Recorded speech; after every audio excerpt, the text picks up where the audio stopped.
Doktoresha, ne kemi një rubrikë, mit apo e vërtet. Pyetja e parë është, a lidhet ndryshimi i motit me sëmundjet reumatizmale? Shumica e pacientëve që vinë këtu thonë, unë jam si barometër. Të vërtetuar plotësisht lidhjen, domethënë, e ndryshimeve atmosferike me përkeqësimin apo shfaqjen e sëmundjeve e reumatizmale nuk ka. Por një bazë të vërtetë qëndron. Kur presion përpara shiut, presioni atmosferik bie. Ndërkohë që kyçet janë të veshura dhe të mbështjella me një kapsul. Dhe çdo gjë është në balancë midis mjedisit të jashtëm dhe mjedisit të brendshëm. Kur presioni atmosferik ulet, presioni intrakapsular rritet brenda artikulacionit. Ky tensionon kapsulën, e cila ka receptor, mekanoreceptor dhe receptor të dhimbjes, dhe këto receptor nxisin qendrat e dhimbjes. Në pacientët që i vuajnë nga sëmundja reumatizmale, ku strukturat artikulare janë tashmë të dëmtuara, sigurisht që do ndihet më shumë si efekt.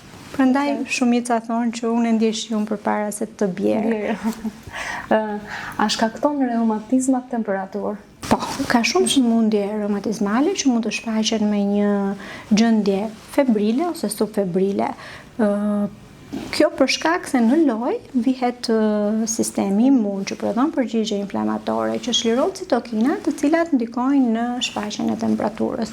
Kjo është plotësisht e vërtetë që ka sëmundje reumatizmale që shojnë, domethënë prezantuese mund të kenë edhe një gjendje febrile ose subfebrile për një kohë të gjatë, pa asnjë shkak tjetër, domethënë që nuk e shpjegon dot me një gjendje virale apo me një gjendje infektive.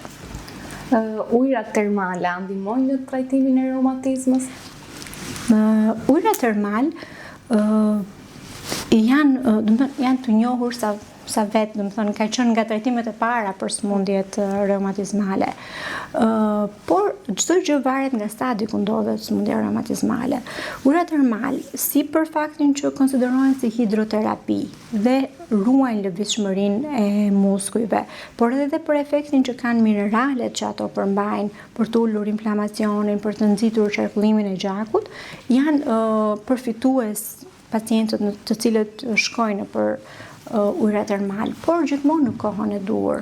Po kur është kjo periudha që sëmundja sa ka avancuar që nuk lejohet? Në periudat kur gjendja është e acaruar, kur kemi kyçet e janë momente. Po, kur kyçet janë të enjtura, të inflamuara, nuk është mirë që domethënë është mirë të trajtohet, të jetë në atë gjendjen e remisionit dhe pastaj patjetër që mund të shkohet edhe në ujëra termal. Por ora e nxehtë e plazhit që i mbulojnë këmbët me rër. Domethënë këtu me të madhe do ulërisja që jo. Është një jo e madhe. Jo, një jo e madhe, nuk ka asnjë përfitim.